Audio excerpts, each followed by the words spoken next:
ओम नमो शंभवाय च मयोभवाय च नमः शंकराय च महेश्वराय च ओम नमः शिवाय च शुद्धाय च।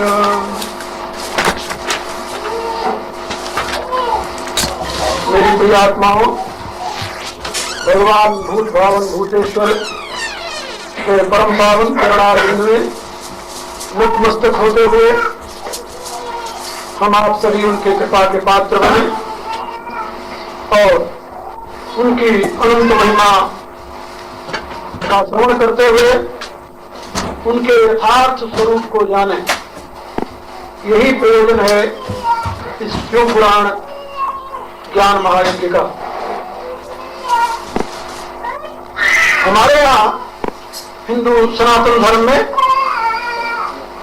वेद के समान ही पुराण का स्थान है। कुछ अबोध अज्ञानी लोग ऐसा समझते हैं कि पुराण बहुत नवीन रचना है। कुछ अज्ञानियों का यह भी मत है कि ये बहुत ही निकट की रचना है और इसमें मनमानी ढंग से कुछ पंडितों ने अपनी पूजा और अपनी तृप्ति के लिए बातें लिख करके पुराण रूप में प्रचलित किए। ये ज्ञानता अबोधता है, ना समझी। जिसने वेद का अध्ययन किया है, मनन किया है, चिंतन किया है, जो वेद के विद्वान हैं, उन्हें पता है अथर्ववेद में वेद की गणना के साथ पुराणों की भी गणना आती है और ब्राह्मण ग्रंथों में इतिहास पुराणाभ्याम कर करके इतिहास और पुराण का वर्णन मिलता है।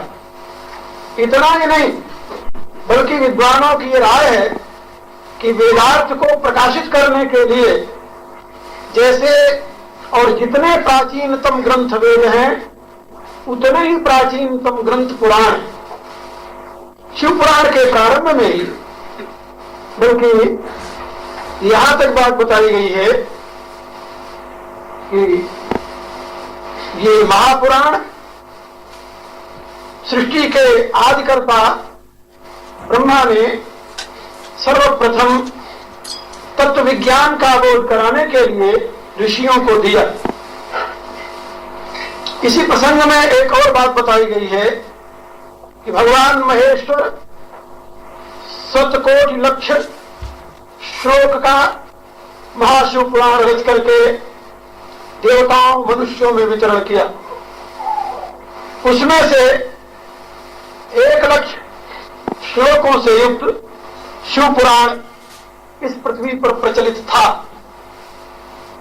द्वापर के अंत में भगवान वेदव्यास ने 1 लक्ष वाले शिव पुराण को सार रूप में 24,000 श्लोकों में आबद्ध करके आम जनता के लिए उपलब्ध कराया। वर्तमान में जो शिव पुराण प्रचलित है उसमें 24,000 श्लोक हैं।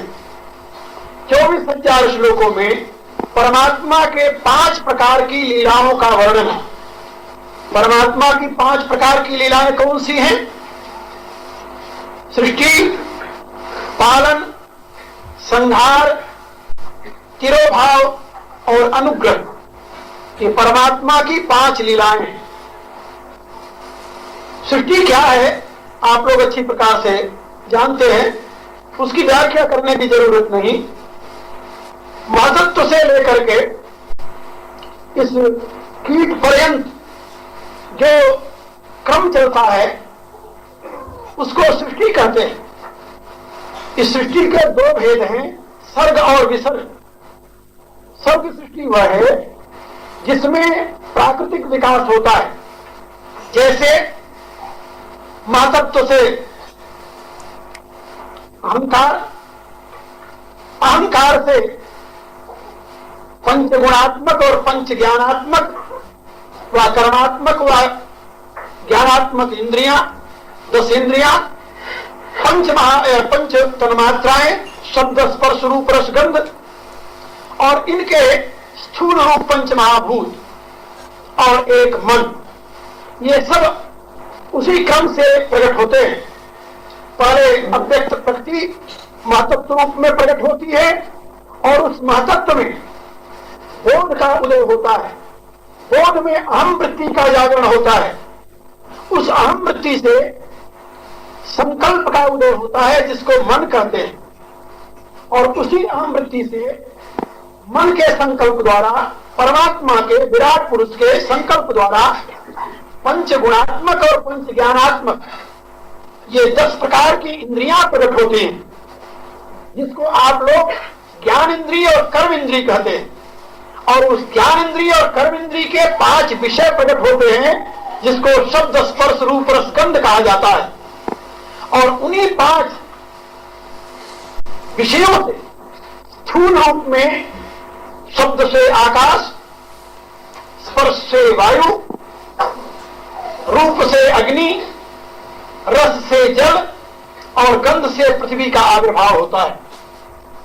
ये पंच ज्ञानेन्द्रियां, पंच कर्मेंद्रियां, पंच विषय 15 और 1 मन 16, ये 16 तत्व अहंकार की संतान है। पंच विषयों से पंच महाभूत उत्पन्न होते हैं। इस प्रकार से 16 और 5 21, अहंकार स्वयं 22, बुद्धि 23 और महतत्व 24, ये प्रकृति के 24 रूप हैं। इन 24 रूपों को सर्ग कहते हैं। इनका नाम है सर्ग।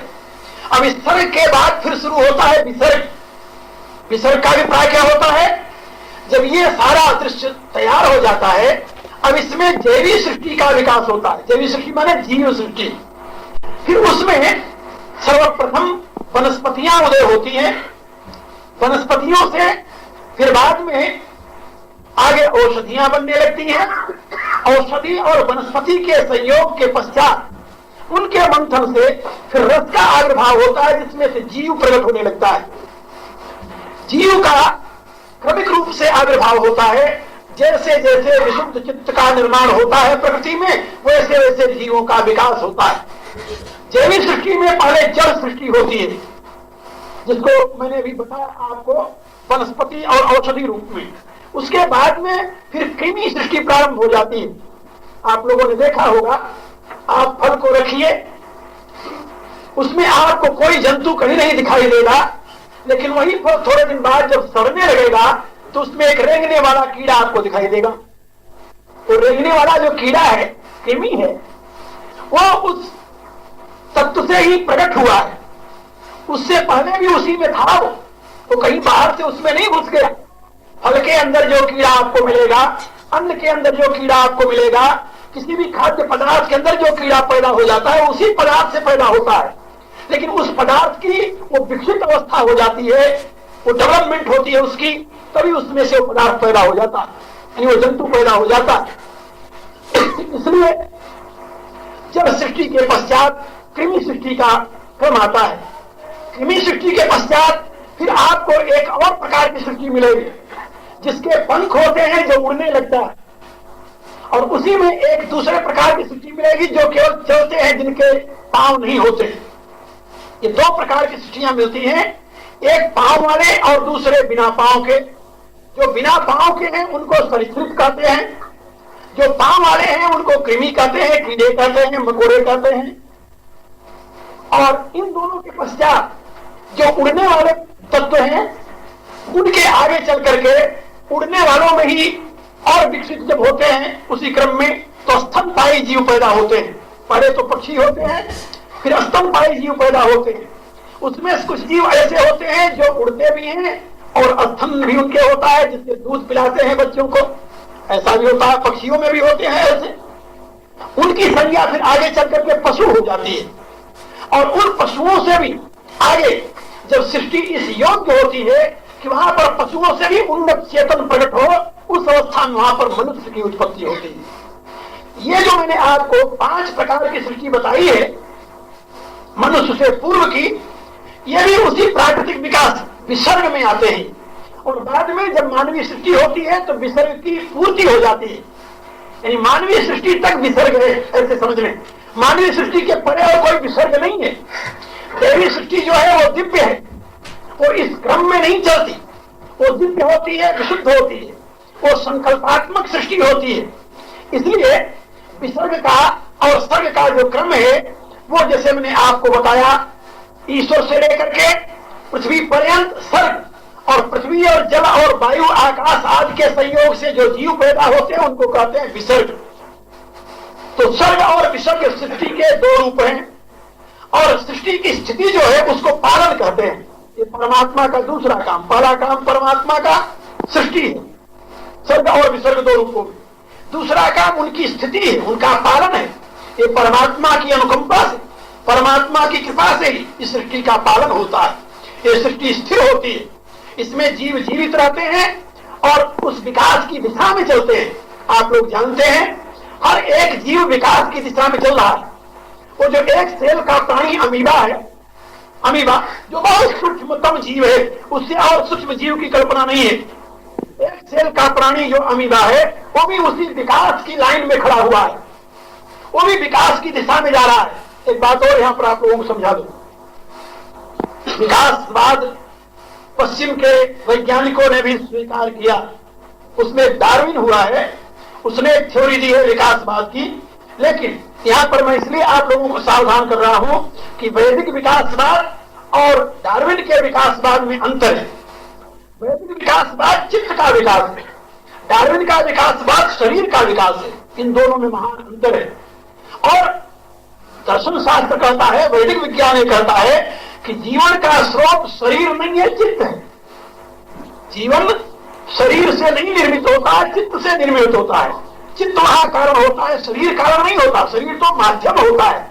इसलिए वैदिक विकासवाद में चित्त का विकास होता है और डार्विन के विकासवाद में शरीर का विकास होता है। और इसीलिए अब इस समय, इस जमाने में, अब के वैज्ञानिक अवस्था में पश्चिम के लोगों ने डार्विन के विकासवाद को रिजेक्ट कर दिया है। अब उसकी कहीं प्रतिष्ठा नहीं है, लेकिन वैदिक विकासवाद की प्रक्रिया को कोई चैलेंज नहीं कर सका है, क्योंकि वो अपने आप में अनुभूत है, सत्य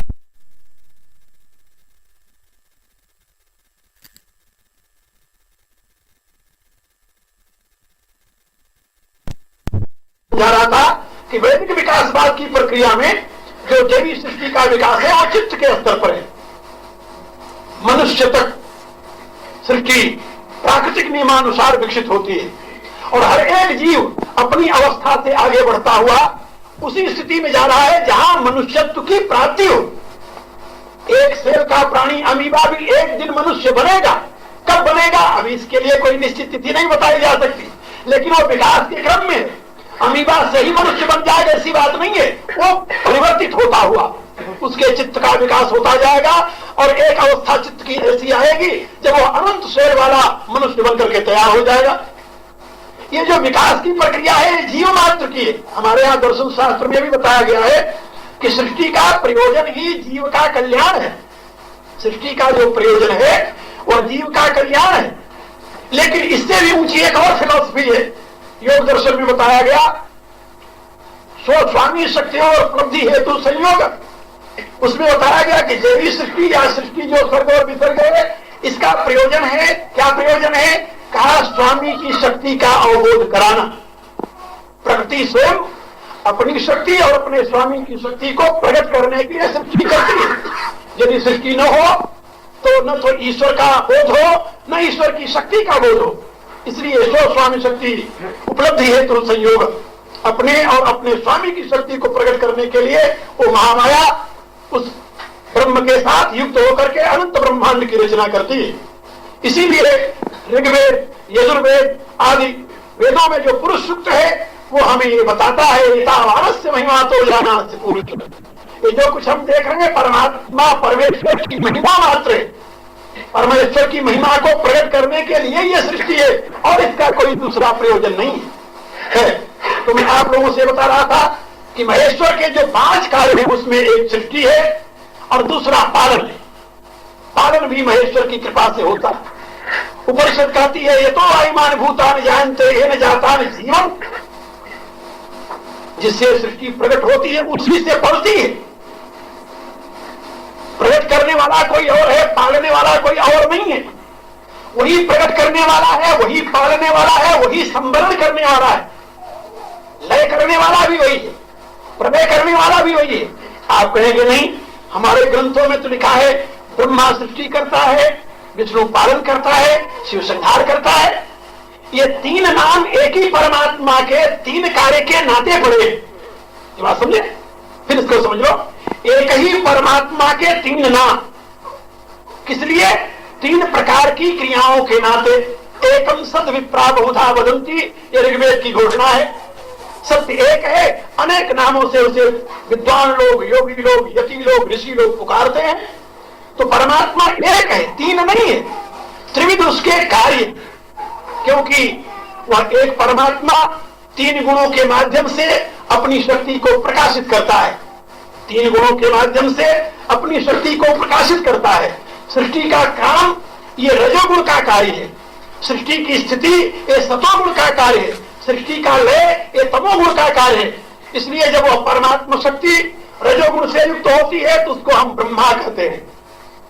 वही शक्ति जब सतोगुण से युक्त होती है तो उसे हम विष्णु कहते हैं। वही शक्ति जब तमोगुण से युक्त होती है तो उसे हम रुद्र कहते हैं। तो ब्रह्मा, विष्णु और रुद्र एक ही परमेश्वर के तीन नाम है, लेकिन परमेश्वर स्वयं ब्रह्मा, विष्णु, रुद्र नहीं है। ये बात याद रखो, परमेश्वर स्वयं जो है वो केवल ब्रह्मा, केवल विष्णु, केवल रुद्र नहीं है।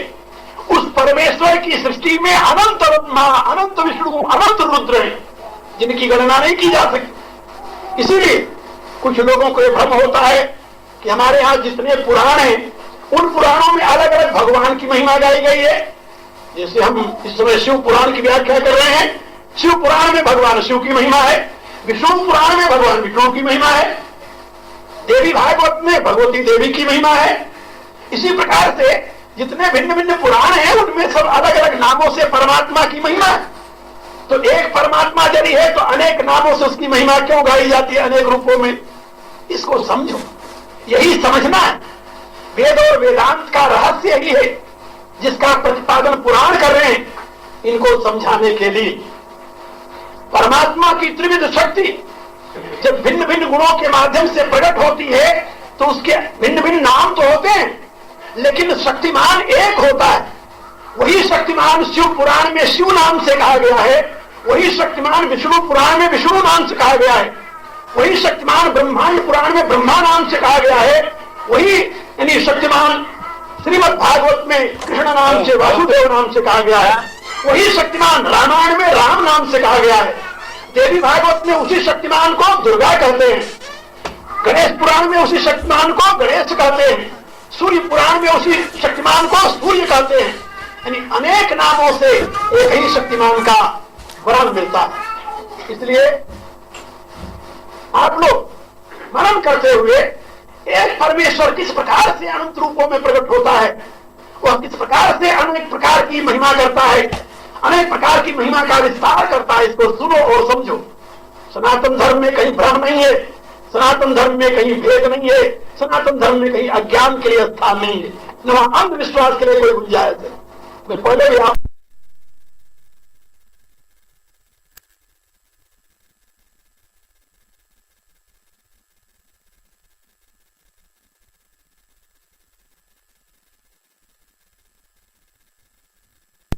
अंधविश्वास दिखाई देता हो, बड़े प्रेम से मेरे पास आकर उसे समझ सकता है। अब दूसरी बात आप लोग सुनिए, वही परमात्मा जो सृष्टि करता है वही पालन करता है। श्रुति कहती है ये तो आईमान भूतान जायन्ते न जातान जीवंत, जिसके द्वारा वो जीवित रहते हैं वो भी वही परमात्मा है। लेकिन पालन करने के समय उसी परमात्मा का नाम विष्णु हो जाता है, क्योंकि बिना प्यार के पालन नहीं होता। ये तो आप लोग जानते हैं, बिना गति के निर्माण नहीं हो सकता, बिना प्यार के पालन नहीं हो सकता। और प्यार होता है सतोगुण में, जहां सतोगुण होगा वहीं प्रेम होगा, जहां रजोगुण होगी वहीं गति होगी। गति कब होती है? जब रजोगुण आपके जीवन में आता है। प्यार कब होता है? जब सतोगुण आपके जीवन में आता है। सतोगुण की प्रधानता से आपका हृदय भर जाता है। जैसे जैसे सतोगुण की वृद्धि होती है वैसे वैसे आप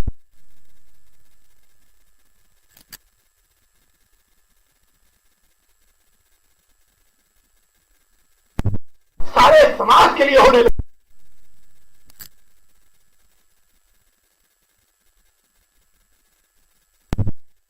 तो आप केवल अपने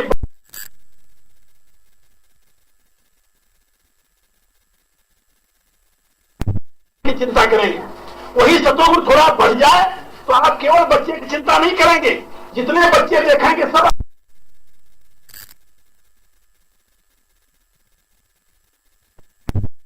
तो मेरा ही बच्चा है। सबके प्रति आपके जीवन में आत्मीयता का प्रकाश होगा और सतोगुण बढ़ जाएगा तो सारा विश्व आपको दिखाई देने लगेगा कि ये सारा विश्व मेरा है और मैं सारे विश्व का हूं। ये सतोगुण की वृद्धि का परिणाम है। इसलिए जो सतोगुण स्वरूप उसका अधिपति भगवान है वो तो विश्व का कर्ता धरता है। एक बार की कथा है, महात्मा नारद भगवान से कहने लगे, प्रभु ये सृष्टि के पालन का काम आप करते हैं, बहुत वर्ष हो गया करते करते, आपको कभी एक दिन के लिए भी आराम नहीं मिला। अब मैं आपकी सृष्टि को अच्छी प्रकार से जान गया हूं, जहां जितने जीव हैं सबका मुझे बोध है, इसलिए एक दिन के लिए आप विश्राम करके एक काम मुझे दे दें। एक दिन की आप विश्राम ले लें, छुट्टी करें। भगवान मुस्कुराए, उन्होंने कहा नारद ये काम बड़ा कठिन है, तुमसे नहीं होने का।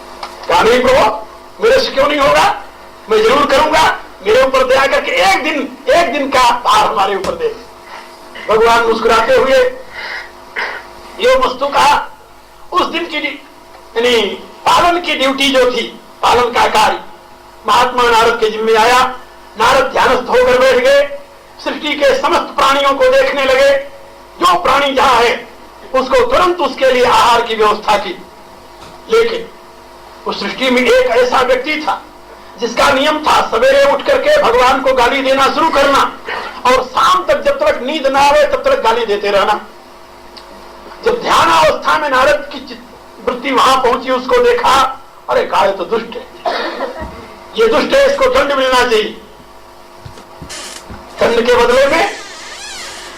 बदले में आज को आहार नहीं मिलेगा। जब मध्याह्न रात्रि हुई, भगवान ने याद किया, नारद पहुंच गए। भगवान ने पूछा, क्यों भाई नारद, सारे प्राणियों को भोजन मिल गया, सबकी संभाल कर ली? नारद ने कहा, हाँ प्रभु। क्या नहीं, ध्यान से देखो तुम। कहा ध्यान से देखा है प्रभु, और जो दुष्ट आपको गालियां देता है सवेरे शाम तक, उसको मैंने जान करके उसके आहार की व्यवस्था नहीं की।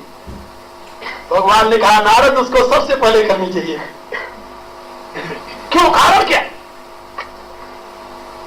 भगवान ने कहा कि देखो, ये जो व्यवस्था है ये केवल कर्तव्य की दृष्टि से नहीं है, इसके साथ एक और भाव जुड़ा हुआ है। इसीलिए तो मैं तुमसे कह रहा था कि तुम्हारे बस का नहीं है, तुमसे नहीं होने वाला। एक मां अपने बच्चे को गोद में लेती है, बच्चा लात भी मारता है उसे, दांत भी काटता है उसे, उसके बाल भी नोचने लगता है, तो मां क्या करे, बच्चे को उठाकर पटक दे? नारद कहते हैं, नहीं प्रभु, यदि पटक देगी तो मां नहीं रहेगी। क्या, यही तो मैं कह रहा था कि तुम दुनिया के बंधु तो बन सकते हो, लेकिन दुनिया की तुम मां नहीं बन सकते। मेरे कहने के प्राय पुराण के इस कथा से हमें बोध होता है कि पालन का कार्य जो भगवान का है वह उनकी शुद्ध सतोमयी वृत्ति का परिणाम है। वही परमात्मा सृष्टि का पालन करता है विष्णु के रूप में, वही परमात्मा सृष्टि का सृजन करता है ब्रह्मा के रूप में, और आखिर में वही परमात्मा सृष्टि का संवरण करता है। जिसको संहार आप कहते हैं, वही परमात्मा सृष्टि का संवरण करता है शिव के रूप में, रुद्र के रूप में। उसको रुद्र कहते हैं वेद में। आप कहेंगे संहार तो बहुत बुरी क्रिया है, किसी को मारना, तो रुद्र मारने वाले देवता है। संहार शब्द का अर्थ होता है संवरण, समेटना। लोग गलत अर्थ लगाते हैं। संहार माने मारना नहीं होता, संहार माने समेटना, फैली हुई चीज को समेटने को संहार कहते हैं। उसको संस्कृत में संभरण कहते हैं, संभरण। तो जो संभरण है, हरण शब्द है, आहरियते इति आहार, जिससे आहार से बनता है, आहरण करना, संभरण करना, पूर्ण रूप से समेट लेने को संभार कहते हैं। ये संभार क्रिया जो होती है, इससे जीवों का हित होता है या अहित? कुछ लोगों से पूछो, वो कहेंगे नहीं, दुनिया को मारने वाला कभी हित कर सकता है? नहीं, मैं आपसे पूछूं कि यदि आपके चित्त का संभरण न हो तो आप कितने दिन तक स्वस्थ रह सकते हैं? क्या बताएंगे आप? संभरण माने आपके चित्त का संभरण जानते हो किसे कहते हैं? प्रगाढ़ निद्रा, चित्त की वृत्तियों का संभरण। आपकी चित्त की वृत्तियों का यदि संभरण न हो, समेटी न जाए वृत्तियां काम करती रहें रातों दिन, तो मेरी राय है कि आप एक सप्ताह के अंदर पागल तो जरूर हो जाएंगे। यदि प्रगाढ़ निद्रा न आवे तो क्या स्थिति हो? क्या स्थिति होगी ना पागलपन की। तो आपको जो एनर्जी मिलती है, आपको जो जीवनी शक्ति मिलती है, आपको जो क्रिया शक्ति मिलती है, वो कब मिलती है? जब आपकी चित्त की वृत्तियों का संवरण हो जाता है। यदि आपकी वृत्तियों का संवरण न हो तो आप में क्रिया शक्ति नहीं आ सकती। यदि रात में अच्छी नींद नहीं आई तो सवेरे उठ करके आप अच्छे ढंग से काम नहीं करेंगे, आप प्रमाद में ग्रस्त रहेंगे, थोड़े दिन बाद आप रोगी हो जाएंगे। इसलिए जो प्रगाढ़ निद्रा है वो आपके लिए अभिशाप है या वरदान? क्या कहेंगे आप? वरदान है, अभिशाप नहीं है। वो आपके दुख के लिए नहीं है, वह आपके सुख के लिए है। इसलिए जो सुख का साधन आपको प्रदान करता है, आपको जो सुख के केंद्र में संभरित करके ले जाता है, उसे शिव कहते हैं। वो कल्याण करता है, वो विनाश करता नहीं है। इसको समझो, ये तत्व विज्ञान है सनातन धर्म का। वो कल्याण करता है, वो विनाश करता नहीं। शिव कल्याण करता, शिव कल्याण करता, ऐसा शिव शब्द का अर्थ किया गया है। अभी जैसे मैं यजुर्वेद का मंत्र बोल रहा था, ओम नमो शंभुवाय च मयोभवाय च नमः शंकराय च मयस्कराय च नमः शिवाय च शिवतराय च। इस मंत्र में परमात्मा के सृष्टि, परमात्मा के पालन और परमात्मा के संभरण का वर्णन किया गया है। और तीनों काम शिव करता है। वही शिव सृष्टि का आधार है, वही सृष्टि पालन का आधार है, वही शिव पालन का आधार है और वही शिव संभरण करता है। इन तीनों क्रिया उसी शिव की कृपा से होती है। लेकिन संभरण में पुनः शक्ति प्राप्त करने की क्षमता है, इसलिए उसे विशेष रूप से शिव शब्द से संबोधित किया जाता है। भगवान जब आपका क्षणिक प्रलय होता है, क्षणिक प्रलय माने कुछ काल के लिए, घंटे 2 घंटे के लिए संभरण जब होता है तो उसको आप मृत्यु नहीं कहते, उसको क्या कहते हैं? निद्रा। और वही जब दीर्घ काल के लिए हो जाता है तो क्या कहते हैं? उसे मृत्यु कह देते हैं। बात समझे? ये तीन अवस्थाएं एक सी होती हैं। योग दर्शन में बताया गया, शास्त्र में 3 अवस्थाएं एक सी होती हैं। कौन कौन सी? समाधि, सुषुप्ति और मुक्ति। समाधि, सुषुप्ति और मुक्ति, इन तीनों में साम्य अवस्था होती है। प्रगाढ़ निद्रा में आपके चित्त का सम्मान हो जाता है, आपको अपना भी पता नहीं रहता। गोस्वामी जी ने अपनी दुआवली में एक बात समझाई है। उन्होंने कहा कि पहले ये जीव रूप में रहता है जागृत अवस्था में, जो चाहता है वो नहीं हो पाता, जो नहीं चाहता होता रहता है, इसलिए वो दुखी रहता है। भगवान उससे कहता है, अच्छा भाई तू जीव बनकर के सुखी नहीं रहा तो ईश्वर बन जा थोड़ी देर के लिए, ईश्वर बनकर के सुखी हो जा। तो ईश्वर बनकर क्या करता है वो? सृष्टि। ईश्वर का काम क्या है? प्रकाश करना, फैलाना, सृष्टि करना, निर्माण करना, उसके साथ खेलना। तो स्वप्नावस्था में जीव ईश्वर बन जाता है। स्वप्ने अवस्था में जो कुछ आप देखते हैं वो किसका रचा हुआ होता है? भगवान का? नहीं, बिल्कुल नहीं। सपने में जो आप देखते हैं, व्यक्ति देखते हैं, वस्तु देखते हैं, मकान देखते हैं, घर देखते हैं, अपना शरीर देखते हैं, इसमें से कोई भगवान की सृष्टि नहीं। ये सब आपकी सृष्टि होती है, आपके मन की सृष्टि होती है, आपके संकल्प की सृष्टि होती है। वहां भगवान की सृष्टि नहीं है। स्वप्नावस्था में जिस मित्र से आप मिले हैं वो भगवान ने नहीं बनाया। भगवान का बनाया हुआ मित्र तो कहीं पड़ा होगा, कहीं खाट प्रसाद सोया हो रात्रि में जब आप उससे मिलते हैं।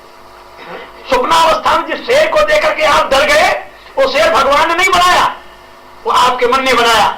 स्वप्नावस्था के जिस सांप ने आपको काट खाया, आप चीख पड़े, वो भगवान के बनाया हुआ सांप नहीं है। स्वप्नावस्था में जिस दरिया में आप डूब रहे थे, वो दरिया भगवान ने नहीं बनाई।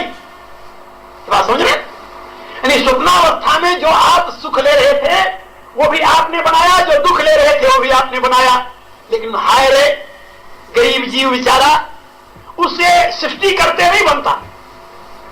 ये नहीं कि अपने सुख का ही निर्माण करे, वो स्वप्न अवस्था में अपने लिए दुख का निर्माण कर देता है, दुख का निर्माण करता है। इसके लिए एक बड़ा सुंदर उदाहरण है वेदांत में, उसमें समझाया गया कि एक व्यक्ति चला जा रहा था, उसने परमात्मा से प्रार्थना की, हे प्रभु यदि मुझे कल्प वृक्ष मिल जाए तो मैं उससे हिक भर करके अपने दिल भर का सुख का साधन मांग लूं। कभी कभी मनुष्य की पुकार सुनी जाती है, भगवान ने उसकी पुकार सुन ली। उसने देखा सामने बड़ा सुंदर हरा भरा वृक्ष दिखाई दिया, धूप से तपा हुआ था, जाकर उस वृक्ष के नीचे बैठ गया। बड़ी सुंदर शीतल छाया थी, सुंदर वायु चल रही थी। उसने वायु को देख करके छाया में विश्राम करते हुए सोचा, क्या भगवान यदि एक सुंदर सी पलंग बिछ जाती, यहां कितनी अच्छी नींद आती। इतने में देखा बगल में पलंग, बड़ा खुश हुआ, जाकर पलंग पर सो गया। सोते सोते सोचने लगा, क्या बताऊं भगवान यदि कुछ खाने पीने का मधुर चीज मिल जाए तब नींद आए, ऐसे कैसे आए। इतने में देखा दो देवियां आ गई, हाथ में थाली लिए सजी हुई, और उसके खाने के लिए सामने कर दिया। बड़ा खुश हुआ, खाना खाने लगा। वो भोजन करने के पश्चात सोचने लगा, क्या बताऊं घर पर यदि होता तो हमारी श्रीमती पांव दबाती, यदि यहाँ कोई पांव दबाने वाला मिल जाता तो अच्छी नींद आती। ये सोच ही रहा था, इतने उन देवियों ने उसकी चरण सेवा शुरू कर दी। जब चरण सेवा शुरू कर दी तब उसके दिमाग में आया कि ऐसा न हो कि ये देवियां किसी के घर की स्त्री हो और वो आकर के मुझे मारना शुरू कर दे। इतना भी सोचे था, इतने में दो आदमी आ गए और डंडे लेकर उसे पीटने लगे। वो चीखता हुआ वहां से दूर होगा। जब दूर गया, कुछ दूर बाहर निकल गया, छाया के देखा न वहां वृक्ष था और न वहां कोई देवियां थी, न पलंग था, कुछ नहीं था। विचार करने लगा, एक सब क्या है, नाटक क्या है। बड़ा दुखी हुआ, पुकारा हाथ हृदय से, प्रभु ये नाटक मैं समझ नहीं पाया, मुझे समझाओ। भगवान ने आकाशवाणी से उसे समझाया कि तूने प्रार्थना की थी कि मेरे लिए कल्प वृक्ष मिल जाए तो मैं अपने सुख का साधन बना लूंगा। ये कल्प वृक्ष था, तुम्हारी तपस्या के परिणाम में तुम्हें मिला था, लेकिन दुर्भाग्यपूर्ण तुम्हारा जीवन कल्प वृक्ष के नीचे भी अशुभ की ही आशंका करता रहा, शुभ का निर्माण पूरा नहीं कर सका। तो ये मनुष्य की वृत्ति है, जीव की यह वृत्ति है, ये अपने ईश्वरत्व का प्रयोग भी अशुभ के ही निर्माण में करता है, शुभ का निर्माण नहीं कर पाता। इसलिए हर एक अच्छे काम के साथ इसके दिमाग में बुरी भावना बनी रहती, ऐसा न हो इसका परिणाम ये हो जाए, जिसको कहते हैं नेगेटिव थिंकिंग। हमेशा पॉजिटिव थिंकिंग नहीं है उसके दिमाग में। ये उसे मालूम है कि सृष्टि का आधार नेगेटिव नहीं है, पॉजिटिव है। सृष्टि का आधार अंधकार नहीं है, प्रकाश है। सृष्टि का आधार पाप नहीं है, पुण्य है। सृष्टि का आधार परमात्मा है, शैतान नहीं। लेकिन जब वो किसी कार्य के तरफ आगे बढ़ता है तो परमात्मा को बाद में याद करेगा, उसके मन में शैतान पले आ जाएगा। ऐसा न हो कि ये बुरा हो जाए। ऐसा क्यों है? डार्क साइड क्यों देखता है वो, अंधकार को क्यों देखता है वो? इसलिए क्यों अविद्या ग्रसित है। तो मैं आप लोगों को बता रहा था कि जीव जब जीव रहता है तब भी दुखी रहता है, और जब ईश्वर बन जाता है तो उससे भी ज्यादा दुखी हो जाता है। स्वप्न अवस्था में भगवान कहता है कि तू न जीव बन करके सुखी रह सकता है, न ईश्वर बन करके सुखी रह सकता है। अब सुखी तुम्हें कैसे रहना है मैं बताता हूं।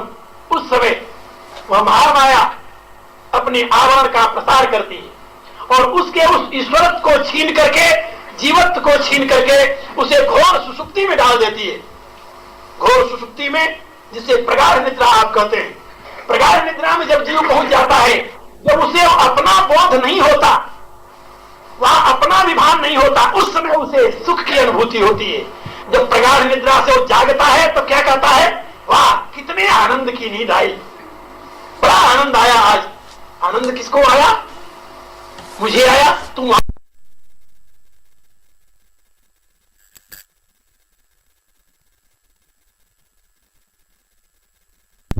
जब सपना देख रहा था तब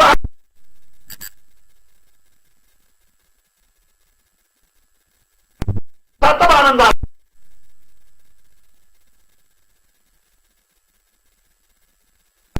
इसका अभिप्राय, जब तुम्हारा अपना आज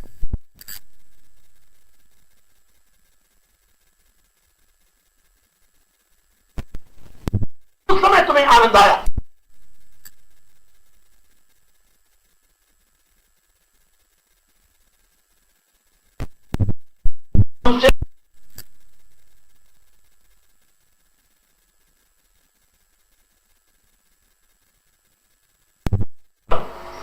समझ गए ना आप लोग? इसे कहते हैं प्रलय।